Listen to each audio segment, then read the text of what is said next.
are recording. Greetings and salutations.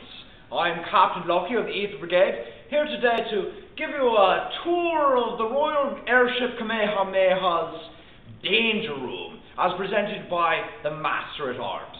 Now, I'm going to give you a brief tour of all the variety of collections and important informations, also devices that can be brought to bear if you bring the Danger Room to you.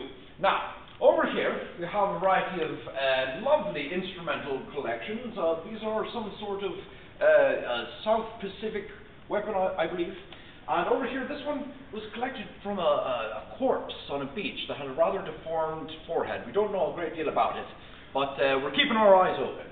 Over here we have, as you can see, a variety of martial weaponry that is used for the training purposes. Over here we have some targets for said purposes, also some training for polearm defense as well. And as you can see over here, we have some galvanic analytical engines that are also quite useful in the training process.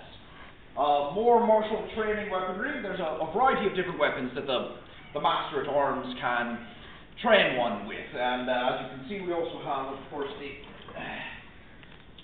lightsaber, I believe it's called. I believe it's because of the weight of it. Anyways, among the lovely weapons that we have, there's also this is an epee, is it not? Saber. Saber! I'm not much of a swordsman myself, more of a gunman. Anyways, moving on.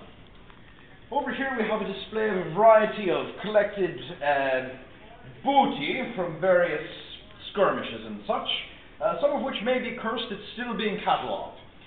Here we have an example of a beach defense with the utilization of an ingenious device employed by the Royal Navy, and that is, of course, a sort of a caster of flames. You might call it a flamethrower.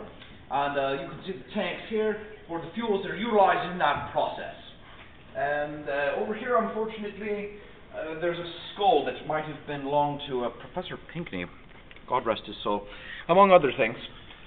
Over here is an astrolabe, which has been producing, it's of ancient origin and somewhat uncertain. It's been producing certain etheric radiations, and this device is recording it for later analysis.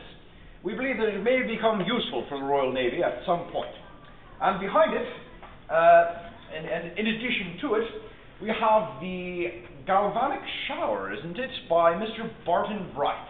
It's quite useful for the reinvigorating of the body and the soul through means of delivery of galvanic energy. It travels to the heart, through the dermis and other parts as well. So take note, gentlemen. Over here we have the desk of the Victorian time-traveling gentleman with some sort of analytical engine as well. The helmet of the Admiral of the Royal Navy. And, of course, there's a sexton here. Oh, and this is a bust of a lovely gentleman named Beethoven who suffered a very debilitating accident at a young age. Fortunately, through the miracle of morally bankrupt science, he became an excellent composer. So, also, there's this unusual fragment that's been discovered. As I understand it, the Admiral's been asking around, and if you know anything about it, please feel free to share that information. There is a reward. Thank you. I believe that concludes our tour. Again, Danger Room, Royal Airship Kamehameha, Master-at-Arms, bring it to you.